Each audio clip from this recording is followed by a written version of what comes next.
Pues es el vaso, cuyas patologías en realidad no son tan quirúrgicas, digamos, de emergencia, porque ustedes van a ver de que el vaso está relacionado con una cuestión hematológica.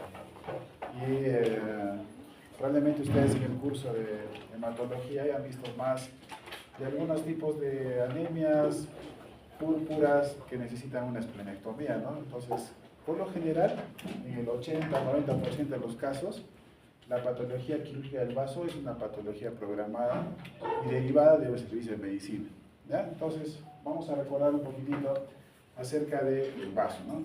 Bueno, el vaso es un órgano que está ubicado en el hipocondrio izquierdo, ¿no? Entonces, todos los signos y síntomas van a ser muy parecidos a los que uno tiene en patología biliar en el lado derecho, pero en este caso en el lado izquierdo. Incluso la parte semiológica es muy parecida. La palpación del vaso se hace con algo muy parecido al signo de Morphy, ¿no? ¿Se acuerdan? El paciente está en decúbito, uno pide que el paciente respire profundo, que haga una inspiración y luego va a tocar, pero no en el hipocondrio derecho obviamente, sino en el hipocondrio izquierdo. Y si quieres palpar un poquito mejor al vaso, lo que tienes que hacer es poner al paciente un poco de costado, no se olviden, con la pierna de acá flexionada, y ahí uno puede hacer una palpación bimanual del vaso, o sea, tocar por adelante y por atrás, para poder evaluar el tamaño, la consistencia, o si existe o no dolor. Como se dan cuenta en la figurita, ahí es la localización del vaso, ¿no? En el hipocondrio izquierdo. En realidad, el tamaño también va a ser muy variable. En realidad no hay un tamaño que digamos así tiene que ser. Es igual cuando hablamos, ¿se acuerdan de la vesícula? Hay gente que tiene vesículas chiquititas, otros más grandes. Igual en el caso del vaso, hay gente que tiene vasos muy pequeñitos. Normalmente es del tamaño como, imagínense un pancito francés, de esa formita incluso, ¿no? Más o menos va a medir 14 centímetros por 10, por 4, ¿no? Es una cosita así pequeñita. Pero hay gente que tiene vasos más grandes y también hay gente que tiene vasos más pequeños. El peso es más o menos 200 gramos. Esto para nosotros les pongo la anatomía para que recuerden un poquitito nada más, pero en cirugía para nosotros es importante porque el vaso probablemente sea uno de los órganos más irrigados que existen. Y eso hace que nuestra cirugía, que es sacar el vaso, que se llama esplenectomía, pueda ser un poco más, digamos, trabajosa, porque uno no solamente va a encontrar un paquete vasculo nervioso que llega en una sola, como lo que, por ejemplo, pasa con el hígado, ¿no? Que sube todo por el hilo hepático, ahí están la arteria, y la arteria hepática y la vena porta, y cuando uno liga esas dos ya tienes prácticamente hecho todo, lo demás es despegar nada más el vaso, perdón, el hígado. En cambio en el vaso, como ustedes pueden ver, hay vasos, arterias y venas que van a venir por el hilo esplénico, rama del tronco celíaco, ¿no es cierto? Pero también, como ustedes pueden ver acá, hay vasos cortos y por acá atrás también, donde está el páncreas, también llegan algunas ramas, o sea, tiene irrigación por 3 sitios en realidad. Y eso se debe a que el vaso cumple una función hematológica importante, ¿no? Como pueden ver ustedes ahí, a ver pues la arteria esplénica, las arterias gástricas cortas o vasos cortos, ramas de la gástrica izquierda y ramas de la gastroepiploica. En el caso de las venas, también la vena esplénica va a drenar directamente a la vena porta y va a haber varios ligamentos que lo fijan al vaso, ¿no? Para que no se caiga, digamos, está ahí ligamentos que van de frente al estómago, hacia el riñón, hacia atrás, ligamentos esplenofrénicos hacia arriba, hacia donde está el diafragma, y así, ¿no? Entonces hay varios ligamentos y eso también hace dificultoso el hecho de poder retirarlo, ¿no? Tiene varias caras, como en esta imagen se les muestra, las caras, recuerdo nada más de anatomía, ¿no? Hay una cara que va hacia el colon, que está adherido hacia el colon. El otro día operamos con algunos de ustedes una hemicolectomía y se acuerdan que les dije que había que tener cuidado porque en eso de despegar el colon, que también hay algunos vasos también que suben del colon hacia el vaso. Y eso hace que muchas veces uno cuando hace hemicolectomías izquierdas acaba sacando también el vaso porque está muy adherido, digamos, e irrigado a través del mismo colon incluso. Hay una cara diafragmática que está en contacto con el diafragma, una cara renal en contacto en los riñones y una cara gástrica. Entonces se dan cuenta que está bien rodeado de varios órganos, lo cual hace, como les decía, un poco difícil la disección durante la cirugía. Solo para recordar. Las funciones, eso sí deben acordarse, porque en base al entender estas funciones, uno va a poder entender algunas enfermedades que suceden y que requieren muchas veces esplenectomía. De acá a un ratito vamos a hablar qué cosa es, por ejemplo, un hiperesplenismo, ¿no? Que va a suceder en algunas, digamos, que estimula, digamos, esta función de filtro que es la hemocatéresis, que en algunos tipos de anemias, y de hecho vamos a hablar ahora de una anemia en especial, que es la anemia falciforme. En algunos tipos de anemias, cuando hay más glóbulos rojos anormales de lo normal, el vaso comienza a funcionar, porque esa es su función, ¿no? Hacer un filtro de la sangre, en otras palabras, y comienza a hiperfuncionar más de lo que debería, ¿no? Es estimulado más de lo que normalmente sucede y comienza a destruir, y por eso es que muchas enfermedades que están relacionadas al vaso van a ir pues con pancitopenias, ¿no? De glóbulos blancos disminuidos, o sea, leucopenia, va a haber anemia y también va a haber trombocitopenia, ¿no? Y por eso es de que el tratamiento en esas patologías es pues retirar el vaso. Otra función es la función de hematopoiesis. El vaso produce sangre, pero durante la gestación, cuando uno está de feto. Después de eso se suspende y solamente vuelve a funcionar eso cuando hay algunos problemas, digamos, tumores, ¿no? De la médula ósea, como son las leucemias, ¿no? En las cuales la médula ósea pierde esa capacidad de producir sangre, entonces el vaso como que quiere complementar, digamos, esa función como una cuestión de supervivencia, ¿no? Entonces ahí vuelve a producir sangre, ¿no? Y además tiene una cuestión inmunitaria, y esto es importante reconocerlo porque cuando nosotros nos sacan el vaso, pues nuestras defensas, nuestra función inmunitaria va a disminuir terriblemente. Por eso es de que, como vamos a ver al final de la clase, una de las cosas más importantes que ustedes deben tener en consideración cuando sacamos el vaso es hacer la vacunación post-esplenectomía, que tiene tiene un esquema de vacunación, que lo vamos a ver de acá un ratito acabando la clase, ¿no? Al final. Entonces esas son las tres funciones que tiene el vaso. Otra cosa que hay que recordar es de que si bien es cierto, todos tenemos un vaso grande, el que ya conocemos, sin embargo es muy común, incluso dicen que cuando se hace autopsias, en un 60% más o menos de las personas uno encuentra lo que llamamos vasos accesorios. Eso se van a encontrar por lo general en el epiplo, envueltos en el epiplo, van a ver pedacitos, como que ustedes están viendo acá, ojalá lo puedan ver. Acá hay un vaso chiquitito, acá hay otro vaso, y al fondo está el vaso firme, digamos, ¿no? Entonces a eso se llaman vasos accesorios, y eso hay que tener cuidado, porque en esos pacientes que tienen hiperesplenismo, si yo les saco el vaso grande y me olvido de los chiquititos, esos chiquititos van a comenzar a crecer cada vez un poco más, y un poco más, y un poco más, y van a volver a tener ese mismo problema, ¿no? Entonces podría ser perjudicial, digamos, en casos de, por ejemplo, anemias falciformes o algún tipo de púrpura trombocitopénica idiopática, ¿no? Que eso es algo, digamos, que iría en nuestra contra, ¿no? Sin embargo, esa capacidad de hacer vasos accesorios también a veces puede ir en nuestro favor. ¿Y dónde le van a escuchar eso? Por ejemplo, en pacientes que han tenido traumas esplénicos, que tienen el vaso completamente destrozado. A veces hay que sacar el vaso, pero nosotros agarramos y pedacitos de vaso los hacemos como bolsitas con el epiplo y lo ponemos ahí como haciendo un trasplante, ¿no? Un autotrasplante, digamos, sacar esos pedacitos que están destrozados, pero los volvemos a injertar, digamos, en el mismo epiplo para que ese vaso comience, como si fuera un vaso accesorio, comience a funcionar y no pierda en una persona normal, estoy hablando, ¿no? De un paciente que ha tenido un trauma esplénico, por ejemplo, ¿no? Entonces puede ir en nuestra contra como puede ir en nuestro favor también, dependiendo de la patología. Pero es bueno que recuerden que es normal, digamos, encontrar vasos accesorios. Entonces, ¿a qué viene eso?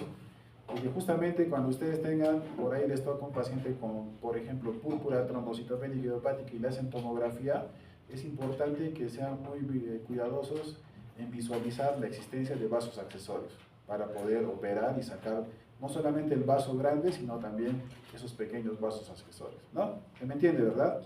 ¿Ya? Entonces es importante que ustedes sepan que existen también estas anomalías que se llaman vasos accesorios. Entonces, algunos términos para continuar. Esplenosis, lo que les decía, ¿no? Es un autotrasplante heterotópico de tejido esplénico como resultado de una ruptura del vaso, lo que les estaba comentando ahorita. Cuando tienes un paciente que ha tenido un accidente, un trauma esplénico, esos pedacitos de vaso que aparentemente tú los has resecado, ya no funcionan, digamos, puedes autotransplantarlos en el mismo epíplon, envolviendo, y normalmente esos vasos se vuelven a irrigar y comienzan a funcionar cual si fuera un vaso común y cualquiera. ¿Ya? Eso se llama esplenosis, ¿no? Hiperesplenismo, lo que hablamos hace un rato, que es un trastorno en el cual el vaso se hace cada vez más activo, ¿no? Entonces se ve estimulado por algunas patologías, por ejemplo anemias, algunos tipos de anemias, las púrpuras, en las cuales el vaso comienza a funcionar más de lo normal, digamos, y comienza a atrapar más de lo normal glóbulos, células sanguíneas, incluso no solamente a las que están viejitas, digamos, no esos glóbulos viejos o deformes, sino también comienza a destrozar también los buenos, ¿no? Entonces comienza a funcionar más de lo normal. A eso se llama hiperesplenismo, ¿no? Entonces, en ese caso, lo que hay que hacer pues es una esplenectomía, ¿no? Entonces ya tenemos dos términos de hiperesplenismo, ¿no? Entonces, y el otro es ver cómo diagnosticamos el hiperesplenismo. Eso solamente es como un recuerdo porque esto lo han visto en medicina, en hematología. ¿Cómo se ve a un paciente que ha tenido hiperesplenismo? Es un paciente que de la nada le comienzan a aparecer equimosis, ¿no? En diferentes zonas hay sangrados, a veces incluso sangrados de hemorragia digestiva acompañada, o incluso hemorragias en zonas visibles, ¿no? Por ejemplo, encías, ¿no? De la nada comienzan a sangrar. ¿Y por qué se da? Porque como el vaso está funcionando más de lo normal, está destrozando plaquetas y por eso es de que existe pues una trombocitopenia severa. Hay gente que normalmente pues, el valor normal es pues 120.000, 150.000, ¿no? Pero en este caso baja a niveles de 10.000, 15.000, o incluso el otro día había una paciente que tenía cero de plaquetas, ¿no? Entonces estaba sangrando por todo lado, ¿no? Entonces eso se llama, digamos, es una de las formas más comunes de diagnosticar o de sospechar de un paciente que tiene un trastorno del vaso, ¿no? Como tiene una función inmunitaria, también estos pacientes son susceptibles a enfermedades infecciosas, siempre están con procesos virales o cualquier cosa respiratoria los agarra más fuerte de lo normal, digamos, ¿no? Porque el vaso no está funcionando adecuadamente. Estos pacientes se da fiebre de origen desconocido, en algunos pacientes taquicardia, ulceraciones en la boca, en las piernas, en los pies, dolor en hipocondrio izquierdo, y a veces como el vaso es muy grande porque está comenzando a crecer más de lo normal, a veces comprime el estómago, y como comprime el estómago da la sensación de saciedad precoz, ¿no? Los pacientes que comen y al toque ya están vomitando, ¿no? ¿Cómo se hace el examen físico? Pues ya saben lo que hemos visto, la palpación bimanual del vaso nos va a ayudar a diagnosticar o a sospechar de esplenomegalia. En algunos pacientes hay soplos, y respecto a exámenes de sangre que se hacen, pues uno va a encontrar lo que llamamos pancitopenia, ¿no? Se puede haber leucopenia, que es glóbulos blancos disminuidos, puede haber anemia, que es hematocrito disminuido, ¿no? Glóbulos rojos disminuidos, y trombocitopenia, que es lo más común, que es una plaquetopenia severa, ¿no? Depende. Lo que también podemos ver es, se puede solicitar en estos casos, es aspirar la médula, eso lo hacen los hematólogos, hacen una aspiración de médula, a veces primero hacen una lámina periférica, y con eso sospechan de otras enfermedades dependiendo de las características de los glóbulos blancos, rojos, de la predominancia de uno u otro. Va a encontrar pues casos de leucemias, linfomas y algunos tipos de metástasis de algún tipo de cáncer, ¿no? Otra enfermedad que deben acordarse. ¿Y por qué deben acordarse? Porque estas son enfermedades, la púrpura trombocitopénica idiopática, que está relacionada a infecciones virales muchas veces. Es una enfermedad que cursa con pancitopenias severas, en especial trombocitopenias, o plaquetopenias, ¿no? Y es un paciente que tiene, pues, su debut es con equimosis, ¿no? Por todo el cuerpo, ¿no?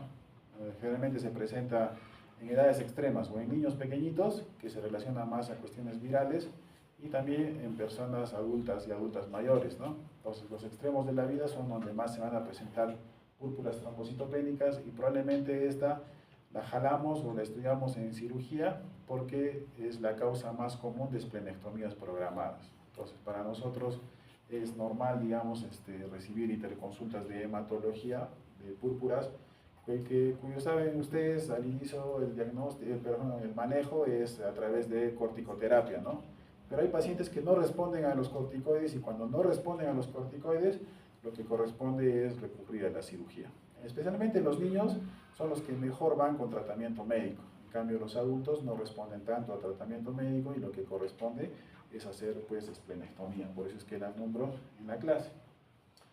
Esta es igual que hay una exposición de ustedes de trauma abdominal, pero también igual, ¿no? La esplenectomía está indicada en algunos casos de traumas esplénicos. Sin embargo, no todos los traumas esplénicos son quirúrgicos, por eso es que lo nombro acá antes de la esplenectomía, porque algunos de ellos requieren solamente manejo conservador, ¿no?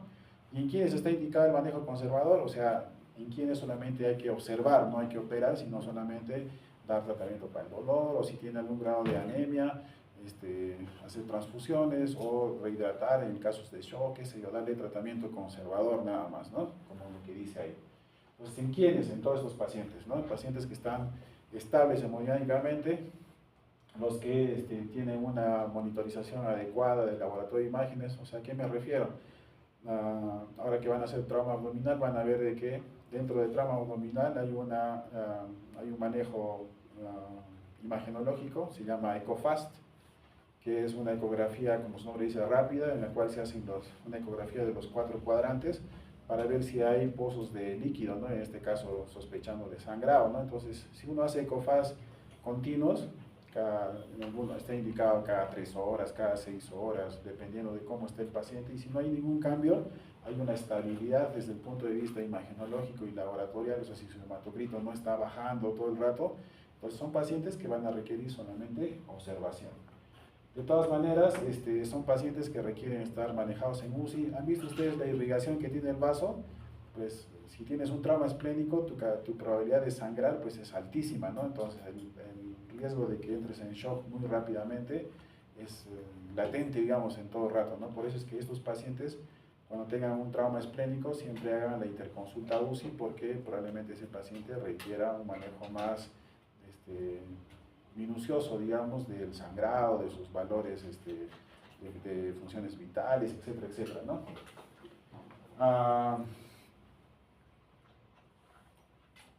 Pero todas estas enfermedades que se dan son cosas que, como les digo, son de diagnóstico más de medicina y de hematología, ¿no? Eso, como les digo, ya lo han visto ustedes en medicina y hemato, estas enfermedades. Lo que a mí me interesa un poquito profundizar un poco más en la clase de hoy día es una patología que sí la van a diagnosticar ustedes muy rápidamente. O sea, las otras, las púrpuras, las anemias, algún tipo de cáncer esplénico, abscesos esplénicos, por otro tipo de cosas, lo van a diagnosticar probablemente en una cuestión más programada, digamos, no son pacientes más crónicos, ¿no? Pero a mí me interesa que ustedes sepan esta cosa de acá que se llama infarto esplénico en altura, porque muchos de ustedes van a ser al inicio obviamente como todos médicos generales, y algunos de ustedes van a trabajar probablemente como lo hacen muchos en clínicas de la ciudad, ¿no? No vamos a poner nombres, pero generalmente casi todas las clínicas grandes se dedican a atender pacientes extranjeros. Y esta cuestión de infarto esplénico en altura es una cuestión que se aparece justamente en una coyuntura muy especial. Pacientes que son de otras razas, en especial razas que tienen como antecedente raza negra, ¿no? Aunque es chocante para unos decir raza negra, ¿no? Pero ellos prefieren decir afroamericanos, ¿no? Pero es la raza negra, pues. Y son gente que viene de algunos países en especial, por ejemplo Brasil, que tiene harto en su historia pues de esclavos y todo eso, ¿no? Pacientes centroamericanos, ¿no? Y ahora que están llegando venezolanos, también están pues dentro de los que viven en el Caribe, y también gente que viene de Estados Unidos, que ustedes ya saben que en Estados Unidos hay harto de raza negra también, y pacientes que vienen de Medio Oriente, ¿no? Árabes, ¿no? Por lo general, que también llegan de turistas, y por ahí algunos africanos, ¿no? Normalmente sudafricanos que tienen una capacidad económica un poco mayor y pues llegan al Cusco, donde se da una situación especial, digamos, ¿no? Que es probablemente uno de los destinos turísticos que están a más altura del nivel del mar, ¿no? Entonces, eso es lo que vamos a estudiar hoy día un poquito más a profundidad. Si estamos a más nivel del mar, probablemente haya más hipoxemia, ¿no es cierto? La gente que está acostumbrada a vivir al nivel del mar va a sufrir el famoso soroche, ¿no? Ese proceso de adaptación a la altura. ¿Por qué? Porque por la presión atmosférica acá la cantidad de oxígeno es mucho menor, ¿no? Y eso explica por qué nosotros tenemos nuestro hematocrito más elevado de lo normal, mientras que en todo el mundo casi todos están en 45, ¿no? De 40 a 45, acá es normal encontrar hematocritos de entre 48 a 50, 52, ¿no? Todos unos más que otros somos así chapositos y cuanto más en la altura estamos somos colorados. ¿Por qué? Porque tenemos más sangre de lo normal por tratar de compensar esa cuestión, ¿no? De la hipoxemia. Igual nuestra anatomía ha cambiado mucho. Somos los que somos andinos, tenemos la espalda un poco más ancha, ¿no? Y en cambio las piernas un poco más flaquitas, ¿no? ¿Y por qué tenemos la espalda más ancha? Porque nuestro tórax es más grande. ¿Y por qué es más grande? Porque nuestros pulmones son más grandes, ¿no? Si ustedes solamente comparen, a ver, entre Quillabamba y nosotros, las personas que hemos vivido mucho, las chicas, por ejemplo, ¿no? Las chicas que viven en el Cusco tienen la espalda un poco más ancha, en cambio las que viven a nivel del mar, la espalda delgadita y más bien más caderas, ¿no? Una cuestión anatómica que se ha dado por una cuestión de adaptación a la altura, ¿no? Y así, ¿no? Entonces, como que nosotros estamos acostumbrados a estar a este nivel del mar, nosotros subimos caminando a 4.000 metros, no pasa nada, ¿no? 4.500 tampoco pasa nada. En cambio hay gente que no tolera eso, porque hay un nivel de hipoxemia severo, ¿no? Entonces, ¿en quiénes se van a dar estos pacientes o este tipo de complicaciones? En pacientes que están acostumbrados a eso y que de repente, de una a otra, se vienen acá a esta altura y comienzan a presentar signos y síntomas de hipoxemia, ¿no? Entonces, ¿por qué es importante, como les decía esto? Porque ustedes van a definir, y de hecho es todo un tema grande, incluso para que se anima por hacer un trabajo de investigación. Esto de altura y cirugía es un tema un poco no tan estudiado, ¿no? Hay muchos trabajos respecto a cirugía, de las cosas generales, ¿no? Pero de las cuestiones especiales que se dan entre mal de altura y cirugía hay muy poco estudiado en realidad.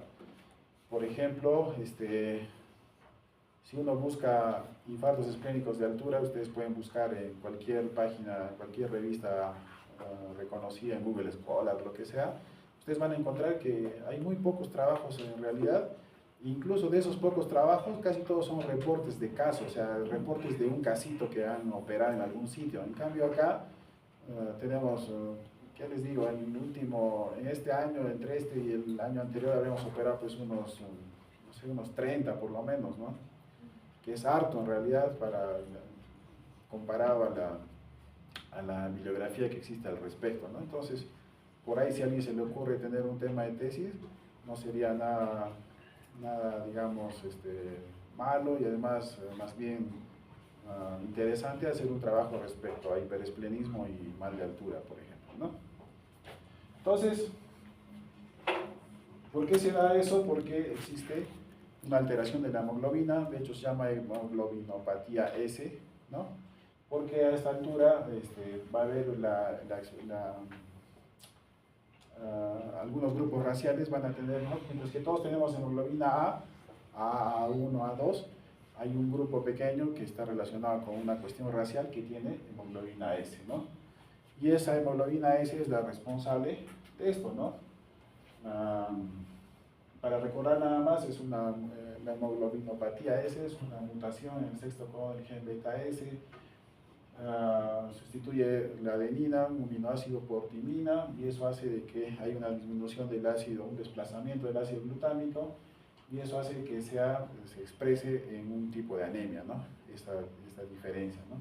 Solo para recordar nada más, es un rasgo, hay diferentes, hay rasgos heterocigotos, homocigotos, doble heterocigotos, diferentes cosas, ¿no? Para recordar. Entonces, ¿cuál es el problema de esto? Entonces, ¿se acuerdan que hablábamos de que el vaso Bueno, esas pacientes que tienen una hemoglobinopatía S tienen glóbulos rojos que son anormales ya de por sí, ¿no? Entonces, ¿qué pasa? Cuando vienen a la altura, comienzan como una forma de compensar esa falta de aire, comienzan a producir más glóbulos rojos de lo normal, y lo que hace el vaso es comenzar a filtrar y atrapar esos glóbulos rojos que son anormales. Y como hay tanto, comienzan a llegar así más de lo normal, comienzan a formarse como unas cadenitas de glóbulos rojos, y esos hacen lo que se llama el rasgo falciforme, que es como un bastoncito. Entonces el vaso comienza a reconocerlo y comienza a destruir, y comienza a crear como un fenómeno de hemólisis, ¿no es cierto? Y se hace como trombos, y esos trombos se comienzan a acumular, y lo que pasa es de que por la rapidez en la que se están formando, hacen trombos más grandes, y lo que hacen es causar que algunas arterias o venas se tapen, pues, y la irrigación del vaso va a hacer de que se vea ocluida, y como ustedes han visto, una vez que es como cualquier proceso de infarto, ¿no? En realidad es un infarto esplénico, se tapa y deja de haber irrigación y se comienza a morir el vaso, ¿no? Pero el problema es que no solamente es en el vaso, sino que también puede darse en otros sitios. Así como el vaso es el sitio más común, estos pedazos de trombos también pueden viajar a otros sitios y causar infartos, no solamente en el vaso, sino también, por ejemplo, en los riñones, en los pulmones, en el cerebro, ¿no? Diferentes sitios. ¿Ya? Entonces es una cuestión que puede ser muy catastrófica, como se dan cuenta, en cuestión de horas nada más. ¿Ya? Entonces, esto es lo que les estoy diciendo, ¿no? Una hipoxia marcada en presencia de hemoglobina S va a dar lugar a que los glóbulos rojos se comiencen a amontonar. Eso, como se amontonan, comienza a hacer que la sangre a ese nivel sea más espesa, se comienzan a formar trombos, y esos trombos hacen una agregación, ¿no? Se comienzan a juntar y tapan la irrigación del vaso, ¿no? Esa es la fisiopatología del infarto esplénico. Entonces, esa es la parte, digamos, teórica, a lo que debemos venir. ¿Cómo es este paciente? Entonces, ¿cómo tienen que evaluar a un paciente? Entonces, normalmente cuando les llamen, por lo general, como les digo, son pacientes extranjeros, ¿ya? Entonces, tu primer paso, digamos, ¿de dónde es el paciente? Entonces, tú es extranjero, ¿de dónde? Entonces, tienes que preguntar. Entonces, ese típico paciente que te va a decir, pues soy de Brasil, soy de República Dominicana, soy de Estados Unidos, y tú lo chequeas, y de por sí ya tiene un aspecto de negrito en el fondo, será rubio, con ojos celestes, así, pero le ves medio crespito, así. Entonces en el fondo, en sus antecedentes, hay raza negra, ¿no? Ya peor si te toca un moreno de esos, ya al toque ya te estás dando cuenta de que ya tiene un factor de riesgo, ¿no? Siguiente. ¿Cuál es el signo y síntoma más común? Es dolor abdominal en el lado izquierdo. Pero no es un dolor abdominal común y cualquiera, sino que te va a decir, yo estaba normal ahora, pero de repente tomé mi avión, llego al Cusco, y a las 2 horas, de repente me comenzó a doler, así de la nada. Dolor en hipocondrio izquierdo. Así como lo duele la vesícula en el lado derecho, este va a doler en el lado izquierdo, ¿no? Entonces, ya tienes un paciente con raza o con antecedentes epidemiológicos, y que recién ha llegado hace unas horitas al Cusco, ya sea, normalmente que la llegada tiene que ser una llegada rápida, digamos. Entonces, ¿a qué me refiero rápida? A avión, ¿no? Llegan en avión, ustedes saben que el avión es presurizado, no hay problema, el avión puede subir a 10.000 pies arriba y no pasa nada porque está presurizado. Pero llegan al Cusco y de repente no hay acá pues presurización del ambiente, ¿no? Entonces llegan y la presión atmosférica es bajísima, entonces ahí es donde genera todo el problema. O la otra clásica es de brasileros en especial, que gente joven, por lo general esta es una enfermedad que afecta más a gente joven, que vienen en moto. Esos motociclistas que son unos locos así, que vienen y de 15.000 se suben en media hora hasta la Osangate, y de repente llegan al Cusco, en cuestión de una hora estarán pues así de la selva arriba, ¿no? Y llegan al Cusco y comienzan con dolor. Entonces, tan solo con esos detalles, tú ya estás sospechando muchísimo de infarto esplénico, ¿no? Entonces va a haber, además, sensación de falta de aire porque no puede respirar bien, porque no tiene la capacidad, digamos, para compensar esto de la altura. En algunos va a haber diaforesis, vómitos en algunos, diarrea en otros, ¿no? Pero por lo general lo más importante, como les decía, dolor abdominal en hipocondrio izquierdo, con antecedentes epidemiológicos, ¿no? Ya. ¿Cómo haces el examen? Igual, como cualquier patología del vaso, lo que tienes que hacer simplemente es hacer una palpación del vaso, ya saben, como un signo de Murphy, pero en el lado izquierdo no se llama signo de Murphy, tiene otro nombrecito que se me ha olvidado ahorita, es un nombre medio complejo, no me acuerdo, se me fue ahorita, pero tiene otro nombre, pero la maniobra es muy parecida al signo de Murphy, solamente que en el lado izquierdo, hipocondrio izquierdo, ¿no? Tomar aire, palpar, etcétera, etcétera. Y la otra es la famosa palpación bimanual del vaso, en el cual tú tienes que poner al paciente de costadito, con la pierna bien flexionada contra el tórax, para darle espacio a que uno pueda palpar, y lo que haces es palpar con las dos manos el sitio del vaso. Entonces ahí puedes captar o tomar digamos, la idea de sensibilidad en el vaso, dolor en el vaso, incluso si es que quieres, incluso en algunos casos, puedes palpar el tamaño del vaso, ¿no? Lo que les decía, ¿no? Por lo general, ¿en quiénes tienes que sospechar? Pacientes jóvenes, entre 18 y 34 años, que son los que más viajan en realidad, ¿no? Pacientes de género masculino por lo general. Hay muy pocos casos. De esos 30 pacientes que les digo, apenas 2 son mujeres, que hasta donde recuerdo, los que yo he operado, ¿no? Probablemente otros cirujanos se hayan operado otros tantos, así. Entonces, como se dan cuenta, es una población grande, ¿no? Pero de esos 30, solo me acuerdo de 2 mujeres, y los otros 28 eran varones, ¿no? Entonces es una enfermedad que más va para varones. Por lo general, respecto a la raza, pues raza negra, ascendencia africana o afroamericana, o también ascendencia mediterránea, ¿no? De Medio Oriente, ¿no? Procedentes de la costa peruana, de Brasil, países del Caribe, afroamericanos, Venezuela, que es ahora los pacientes que están llegando. ¿Cómo se hace? ¿Qué tienes que hacer? Si tú ya sospechas de ese infarto esplénico, le vas a pedir obviamente casi todo lo normal para una cirugía probablemente, ¿no? Hemograma, glucosa, creatinina, TP, INR, grupo factor, todo. Pero si quieres estar seguro de que su enfermedad es una anemia falciforme, lo que tienes que hacer es pedir alguno de estos exámenes, ¿no? Y eso es una electroforesis de hemoglobina, para que tú estés completamente seguro que lo que tienes es una hemoglobinopatía S, ¿no?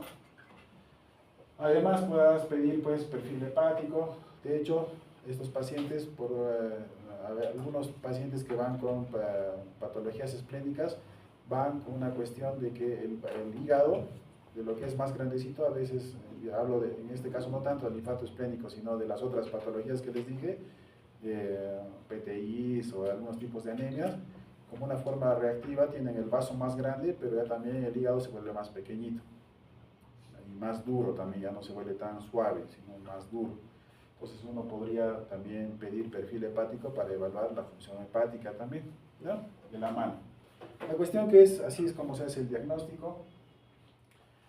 ¿Qué le van a pedir cuando tengan que hacer estudio de imágenes? Pues hay varias formas, pero lo más importante es pedirle una tomografía abdominal, ¿no? Le puedes pedir una radiografía de abdomen simple, sí, se puede expresar en que el vaso es más grande, y por eso es de que, ¿se acuerdan cuál es más, una radiografía de abdomen o una de tórax, cuál se ve más arriba, el lado derecho o el lado izquierdo del diafragma? El derecho, ¿no es cierto? Porque el hígado está ahí y se le está aumentando hacia arriba. Pero en estos casos vas a encontrar que más bien es al revés. Cuando el vaso está muy grande, van a encontrar ustedes de que están al mismo tamaño o incluso más arriba del lado izquierdo. Entonces hay una elevación del diafragma, ¿no? ¿Le puedes pedir ecografía abdominal? Sí, porque la ecografía abdominal va a ir de la mano con una ecografía Doppler. Entonces la ecografía Doppler, la abdominal, va a ver el vaso, es cierto, pero junto con eso van a poder hacer un Doppler del vaso. ¿Y el Doppler, para qué sirve el Doppler? Para ver irrigación, ¿no es cierto? Tiene ahí la compu lo pinta en colorcitos, ¿no? En rojo y azul, ¿no? Hace una sensibilidad de la saturación del oxígeno que es diferente en la arteria que en la vena, y eso lo expresa en colores y uno puede ver la irrigación. Y si tú ves todo el vaso, normalmente debe estar bien irrigado, ¿no? Pero cuando hay infarto esplénico va a haber zonas del vaso que no van a estar irrigadas. O sea, se va a ver el vaso todo bacán, pero esas lucecitas rojas y azules que uno ve cuando hay irrigación, no las vamos a ver, ¿no? Entonces nos ayuda así la ecografía abdominal porque va de la mano con el ecodoppler.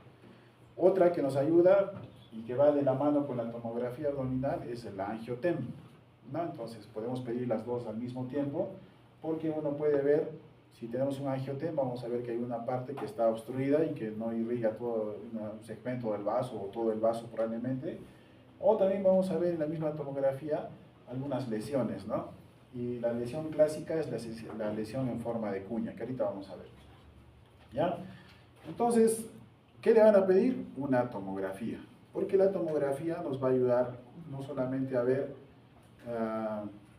no solamente nos va a ayudar a ver el vaso mismo, sino, ¿qué cosa? ¿Se acuerdan que hablamos de los vasos accesorios? Entonces nos va a ayudar de mejor manera. ¿Ya? La mejor forma de ver vasos accesorios es a través de una tomografía con contraste. Entonces, si yo tengo el problema que es el vaso, yo tendré que ser muy cuidadoso en sacar también esos vasitos, ¿no? Los vasos pequeñitos, ¿no? Entonces, para eso nos ayuda mucho la tomografía y de hecho eso nos va a ayudar a tomar la decisión. Esta es una ecografía, ¿no? Normalmente esta es la estructura normal del vaso, pero como ustedes pueden ver, el vaso está hasta acá. Hay una parte, una lesión que uno puede ver en la cual la estructura va a ser completamente diferente, ¿no? Este es el famoso Doppler que les decía, que nos va a ayudar también junto a la ecografía, ¿no? En esta parte, que es la parte, acá está llegando bien la sangre, pero acá, ¿no? En la parte más superficial, digamos, del vaso, es una parte donde no llega irrigación y uno puede ver, ¿no? Y lo que nos ayuda, pues, es la tomografía, ¿no? Y como ustedes ven acá, este es el vaso.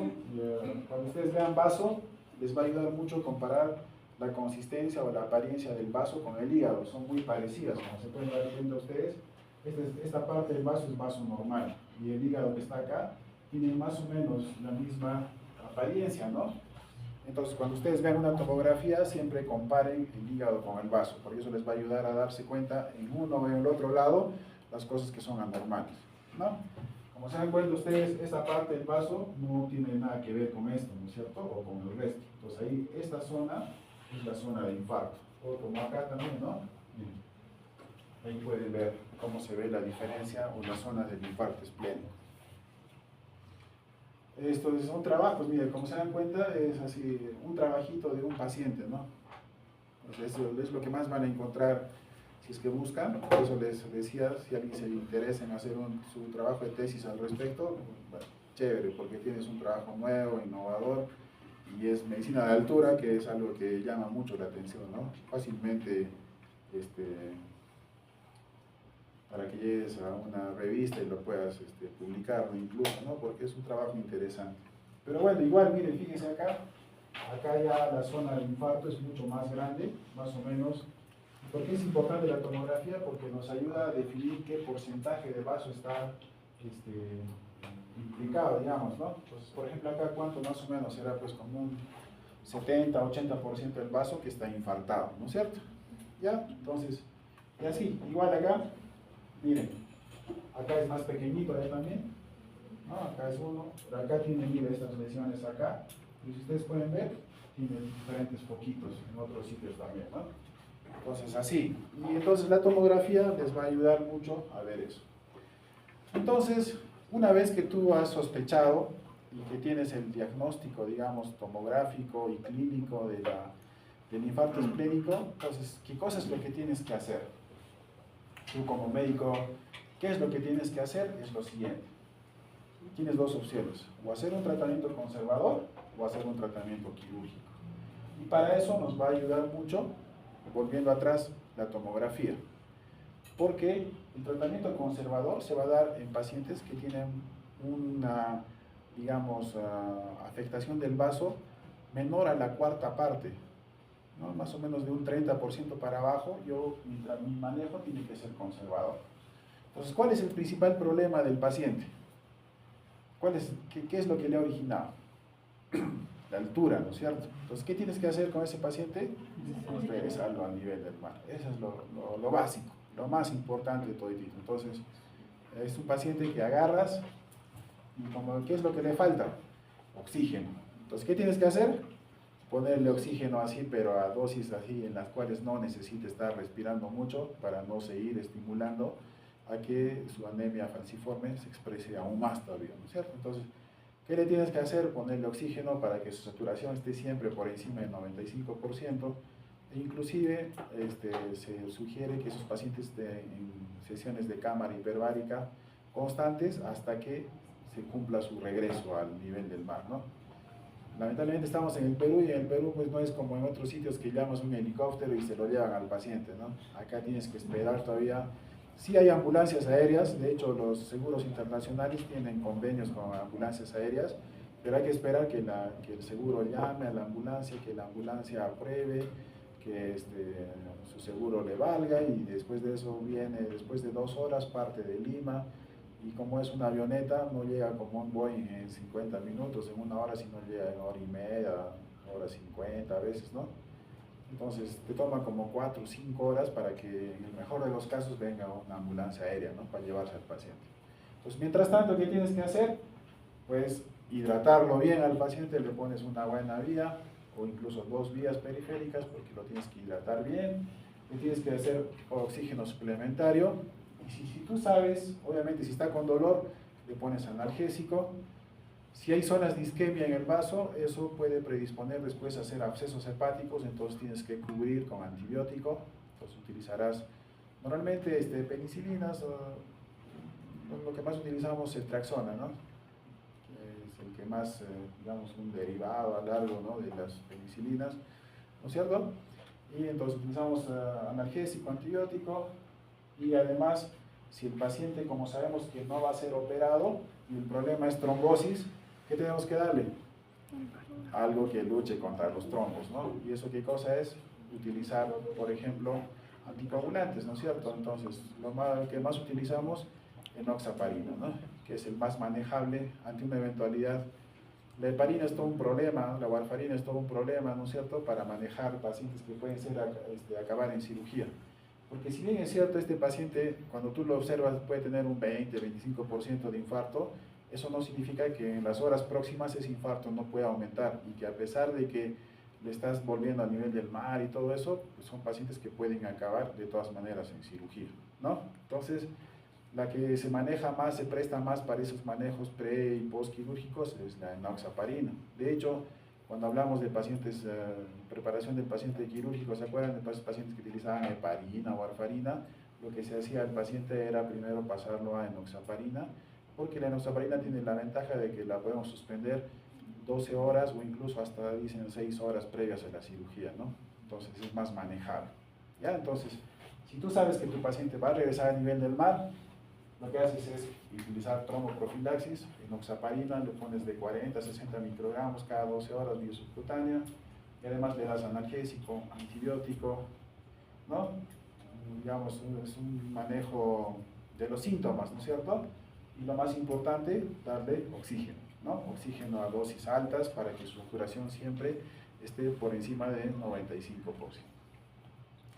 Pero en otros pacientes, cuando ya comienza a haber el infarto que es más grande, cuando ya hablamos de un infarto de un 40-50% para arriba, los trombos comienzan a acumularse, y se hace infarto, y comienza a crecer y crecer y crecer y vas a tener un vaso gigante, pues.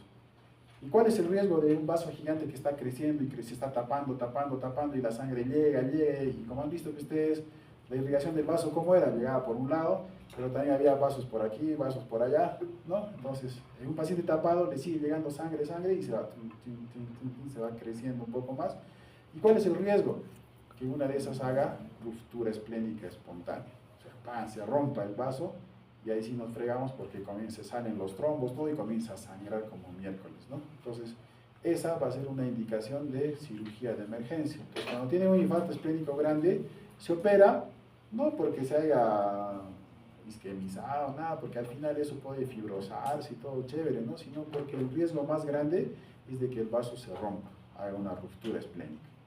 Entonces, por eso se opera, y en ese caso, pues el tratamiento es quirúrgico, y por eso era la intención de esta clase, de que ustedes sepan de que algunos tipos de anemias, como es el caso de la anemia falciforme, puede acabar en esplenectomía de emergencia. Entonces, la anemia falciforme también se conoce, cuando hablen con gringos, ellos no te van a decir, algunos conocen como rasgo falciforme, en especial los americanos, pero en el resto de otros sitios lo van a conocer en inglés con un nombre que se llama sickle cell, ¿no? Sickle cell. Entonces, algunos dicen, no, en mi familia hay sickle cell, ¿ya? Entonces ya sabes que eso es rasgo falciforme, ¿ya? Entonces, ¿cómo evoluciona el infarto esplénico? Como les decía, puede haber un infarto agudo focal no complicado, que es el que lo tienes que regresar al nivel del mar, o puede haber pues un infarto masivo, que es el que ya se opera, y mucho más cuando hay una disolución capsular, pues conocida como ruptura espontánea del vaso. Entonces, ambas, tanto el infarto masivo como la ruptura espontánea, son cirugías de emergencia, ¿no? En esos casos se llama esplenectomía. Entonces, ya volviendo en general a lo que ya sea por púrpura, por hiperesplenismo de otras causas, por abscesos esplénicos o por todas las patologías que ustedes ya conocen, en algunos casos hay que hacer esplenectomía. Así como había colecistectomía, todo lo que acá en ectomía es sacar, ¿no? Gastrectomía, colecistectomía, colectomía, no sé. En este caso, sacar el vaso se llama esplenectomía, ¿no? Entonces, la esplenectomía se va a dar tiene diferentes indicaciones, como ven ustedes acá. Hay desde esplenectomía diagnóstica hasta algunos tipos de alteraciones de glóbulos rojos. Ahí están esferocitosis, hemoglobinopatías, con lo que les decía, ¿no? Sickle cell, que es la anemia falciforme. Va a haber otros tipos de adquiridas, como las autoinmunes, como las policitemias veras, las púrpuras trombocitopénicas idiopáticas, trombóticas, alteraciones de glóbulos blancos, síndromes mieloproliferativos, enfermedades por depósitos infiltrativos, síndrome de Feld-sarcoidosis, ¿no? Y así, todo un manejo de indicaciones, digamos, desde el punto de vista médico. Desde el punto de vista quirúrgico, algunas lesiones. ¿Se acuerdan cuando hablamos de hidatidosis hepática? También hay hidatidosis esplénica. No es tan común, pero sí hemos visto casos de hidatidosis esplénica, ¿no? Entonces, dependiendo de la afectación del vaso, en algunos casos no solamente hay que sacar el quiste, sino también todo el vaso, ¿no? Va a haber también tumores, el infarto esplénico que hemos hablado hace un momento, abscesos, algunos tipos de malformaciones arteriovenosas, algunos tipos de aneurismas, hipertensiones portales, lo que les decía, hay una comunicación, digamos, por una cuestión de irrigación y de drenaje del sistema venoso hacia la vena porta, como es el vaso y el hígado, que comparten, digamos. Entonces algunas alteraciones del vaso o del hígado se comunican entre ellas, digamos, y por eso es de que es normal a veces encontrar esplenomegalia junto con hepatomegalia o con alteraciones en la consistencia del hígado o del vaso de uno u otro lado, ¿no? Entonces, a veces también es necesario. Los vasos errantes o vasos accesorios y los traumas esplénicos son indicaciones de esplenectomía. Entonces, se dan cuenta que hay muchas patologías en las cuales uno tiene que hacer esplenectomía.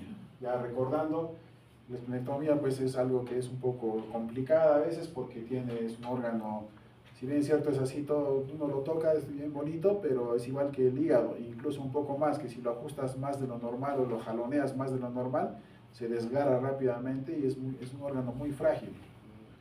Es un vaso, pues, ¿no? Como un vaso. Si lo jalas mucho, lo ajustas mucho, se rompe, ¿ya? Entonces, tiene relaciones, ya han visto, se acuerdan de las caras, se está pegado hacia el páncreas, por eso es de que hay que tener mucho cuidado al despegar la cara pancreática, porque ya saben ustedes que el páncreas también es un órgano muy irrigado, y estos pacientes, cuando se muere un paciente postoperado de páncreas, por lo general es por sangrado, porque tiene mucha irrigación, igual el paciente del vaso, ¿no? Entonces, hay muchas condiciones anatómicas que hacen que esta cirugía sea algo más complicada. Entonces, la esplenectomía se puede hacer por vía laparoscópica o por vía abierta, ambas, ¿no? Pero en estos tiempos ya casi no hacemos esplenectomías abiertas, por lo general hacemos esplenectomías laparoscópicas, excepto en vasos que son muy grandes.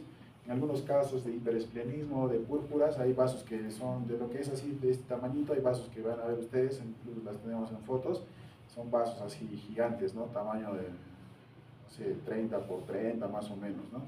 son vasos grandes. Pero normalmente incluso esos se pueden hacer por laparoscopía. Es cuestión de un poco de tener paciencia, un poco de habilidad y felizmente tecnología, ¿no? Entonces ahora, ¿se acuerdan cuando, creo que todos han visto suturas mecánicas, ¿no? Lo que utilizamos en el intestino.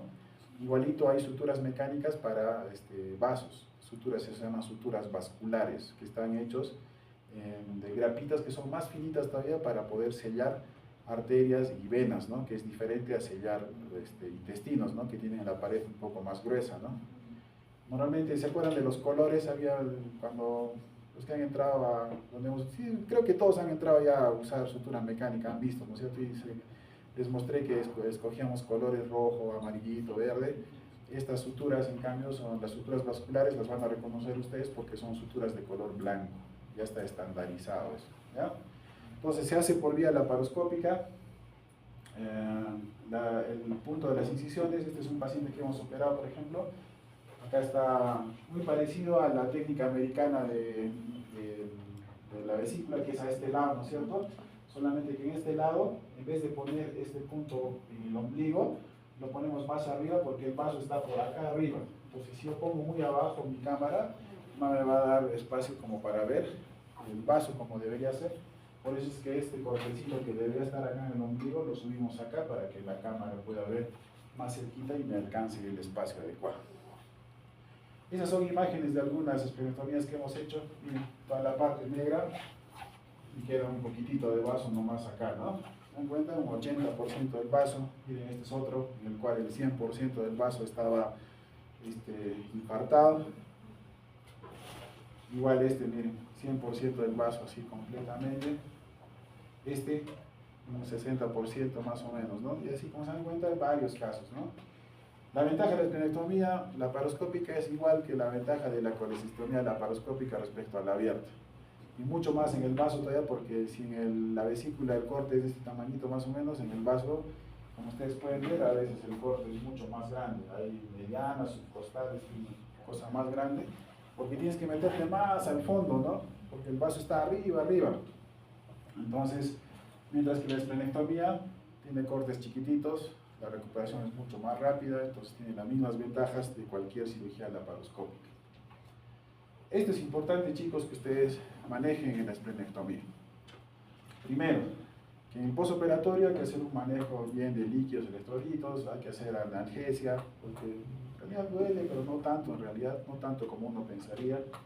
Hay que dar antibióticos, hay que hacer un monitoreo hemodinámico porque el vaso puede sangrar mucho, o lo que queda del vaso en realidad, ¿no? Debemos sacar el vaso, pero como ustedes han visto, tenemos que ligar arteria, vena esplénica, vasos cortos, vasos gastroduodenales, los ligamentos, muchas estructuras que podrían sangrar, y eso es lo más importante.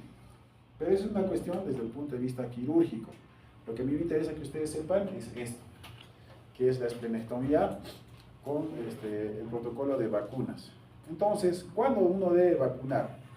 Si es una esplenectomía programada, o sea, si a mí me dicen, oye, ¿sabes qué? Tienes, no sé, un mieloma, o tienes una anemia X, ¿no?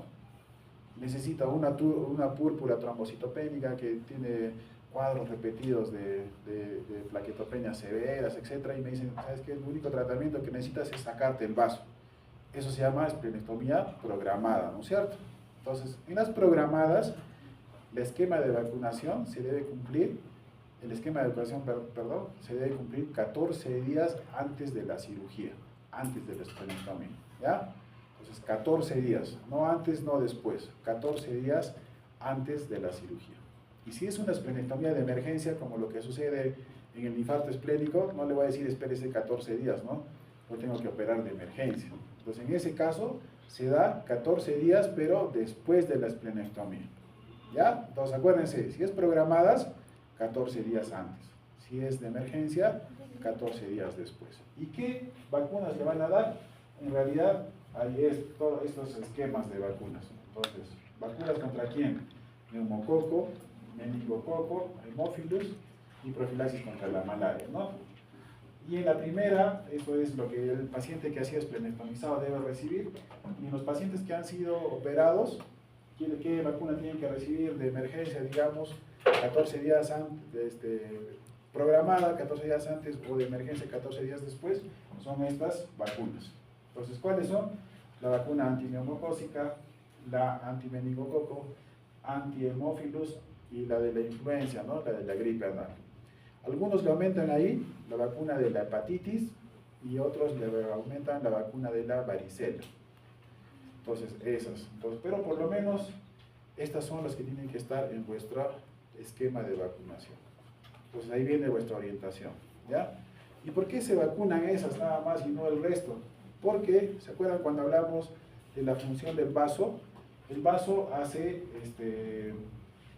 afecta o trabaja sobre solamente algunos tipos de bacterias. La forma en la que va a destruir el vaso a estas bacterias es a través de un proceso de ozonización. Y eso solamente se va a dar en algunos tipos de bacterias, no en todos. Entonces, por eso es de que si es que tú no vacunas a estos pacientes pueden tener el riesgo de esto, de hacer una patología que en realidad recién está siendo descrita, no tiene mucho tiempo en realidad, que es un síndrome de sepsis grave que se llama OPSI, y ahí está en inglés, es la infección post-esplenectomía, ¿no? Y que cursa con qué, justamente con los que estamos hablando, ¿no? Meningococo, neumococo, que tiene que ver con neumonía, meningitis, sepsis fulminante, ¿no? Entonces, ¿qué hay que hacer? Hay que darle profilaxis antibiótica. Entonces, esos pacientes que les hemos operado de emergencia, por ejemplo, tu paciente de infarto esplénico que lo operaste de emergencia, tienes que darle amoxicilina con ácido clavulánico durante 6 meses, una pastilla diaria, la de 500, ¿no? La de 500-125, ¿no? Amoxicilina con clavulánico. Esquema, algunos dicen 3 meses, otros dicen 6 meses, ¿no? Entre 3 a 6 meses tiene que tomar diario, ¿hasta qué? Hasta que otros procesos de inmunidad comiencen a tratar de compensar esa falta de vaso. La otra es hacer, pues, en algunos casos, cuando hay traumas esplénicos, por ejemplo, les podemos hacer autotransplantes, ¿no? Estamos hablando ya no solamente del infarto esplénico, sino de otras causas también, ¿no? Lo que les decía al inicio, cuando hay infartos, traumas esplénicos y el vaso está reventado en pedacitos, los pedacitos más sanitos, digamos, agarramos y los implantamos en el epiplo, lo pones ahí, lo cierras con el epiplo, le pones unos puntitos, le haces como una canastita con el epiplo. Y esos van a ser como lo que hace es un injerto de piel, igualito es un injerto de vaso, en otras palabras, y va a funcionar, ¿no? Para que no tengas problemas de hipoesplenismo, también, ¿no? Y la otra es pues la inmunización profiláctica, ese esquema de vacunación que les he dicho, que se debe dar por única vez y después de eso con refuerzos de manera anual, ¿no? En especial, por ejemplo, para influenza, ¿no? Que es lo que más mata. O lo que ahora último estaba, pues, COVID, ¿no? Aunque el COVID ya está de bajada, como que ya nos hemos acostumbrado al COVID, nos dará cuántas veces más COVID ni cuenta nos hemos dado, pero también estaba entrando en el esquema anual de refuerzos de vacunación a pacientes que han sido post-esplenectomizados. Entonces, como se dan cuenta, esta es una patología que la vamos a ver acá en el Cusco, en especial, o los que trabajan en Puno, tal vez por ahí, que es una cuestión muy particular, digamos, en nuestro medio, porque somos una ciudad turística y ustedes van a ver, de verdad van a ver más casos de lo que se imaginan de anemias falciformes. Y esto es importante porque incluso la idea que estábamos haciendo con un grupo era de plantear de que hacer, así como acá nos hacen, no sé, pues programas de prevención de cáncer de cuello uterino, de cosas así, en otros países deberían también saber, esos pacientes que viajan, saber hacerse pruebas de sickle cell, ¿no? De hemoglobinopatía S, antes de venir a zonas de altura, ¿no? Porque es una patología, como les digo, que cada vez se hace algo más frecuente, digamos, ¿no? Porque cada vez hay más turistas que están llegando al Cusco y eso hay pues más exposición de gente que viene, ¿no? Entonces, hay que tener en consideración, ¿ya? Por eso es que en esta clase hemos tocado un poquito de otras enfermedades que tienen como tratamiento una esplenectomía programada, pero en este caso ustedes van a poder ver pacientes que requieren esplenectomías de emergencia, ¿no? Entonces hay que tener en cuenta la probabilidad de infarto esplénico. Por ejemplo, cuando estaba estudiante, ni por acá ni sabía que existía, ¿no? Ni sabía, o sea, existía, pero yo, nada, porque en mi época no había tanto extranjero como lo que ahora está llegando, ¿no? Ahora hay cada vez más y más y más, y entonces se ve más de estos casos. ¿Ya? Entonces, ¿alguna pregunta? ¿Todo claro? Listo. Entonces, ¿tenemos tiempo para que exponga alguien? No.